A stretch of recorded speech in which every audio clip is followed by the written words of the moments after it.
Mpaka sasa ni saa 3 kasoro kwa saa za Afrika ya Mashariki, lakini mpaka sasa hivi sijaona post yoyote ya Yanga kutuma salamu za pole kwa rais wa shirikisho la soka Tanzania bara TFF, Wallace Karia, ambaye amefiwa na mama yake mzazi. Of course mama yake mzazi alifariki, na mimi kama mdau wa soka pia nampa pole. Na lakini Young Africans ni timu kubwa, by the way, ni timu ambayo ina ushawishi mkubwa kwenye mpira wa Tanzania. Ni klabu ambayo inafuatiliwa na watu wengi sana.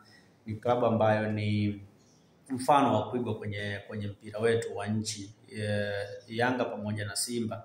Kwa hiyo yanapotokea mambo kama haya, wakati mwingine tunatamani kuona timu zetu zinakuwa mstari wa mbele hizi ambazo ni kubwa, kutoa salamu za pole kwa mtu mkubwa kama rais wa shirikisho la soka Tanzania bara TFF, Wallace Karia, kwa sababu ndio msimamizi wa nchi yetu na kwenye mpira, na hizi timu mbili ndio timu ambazo zimebeba timu zingine zote. Of course kisheria timu zote zinafanana, lakini zipo timu ambazo zinakuwa na ushawishi mkubwa sana. Yanga ni miongoni mwa timu ambazo zina ushawishi mkubwa sana kwenye mpira wa Tanzania pamoja na Simba.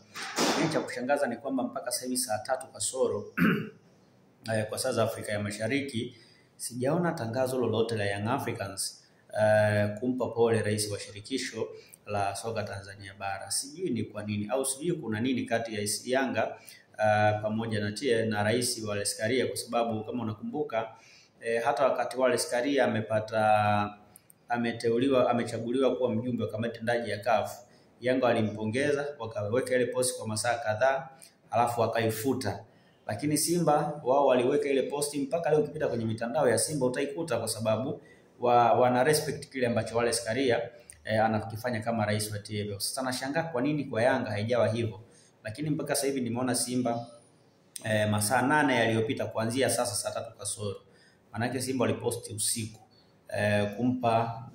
kutuma zile salamu za pole kwa rais wa TFF. Wao walituma usiku, nimeona manake ni masaa 8 yaliyopita wao tayari wameshatuma. So I believe kwamba hata Yanga walipaswa pia kufanya kitu kama hicho, lakini mpaka sasa hivi sijaona. Lakini kwa upande wa Simba tayari masaa 8 yaliyopita walishafanya kitu hicho. Pia nimeona page ya TFF yenyewe ikituma pia salamu za pole. So sijajua ni nini ambacho kipo kati ya Yanga na TFF pamoja na rais Wallace Karia, lakini naamini kwamba as a club inafika kwenye matatizo makubwa kama haya ambayo hakuna mtu ambaye anatarajia. By the way, ni vitu ambavyo vinatokea tu kwa bahati mbaya. Anatarajia kuona timu kama Young Africans inatoa pia pole. Kwa hiyo naamini kwamba kuanzia labda pengine saa 3 saa 4 na kuendelea tutaona hiyo kwa Young Africans nao wakitoa salamu za pole kwa rais wa TFF. Kukaa kimya sio kitu kizuri, kwa sababu Yanga ni timu kubwa sana Tanzania.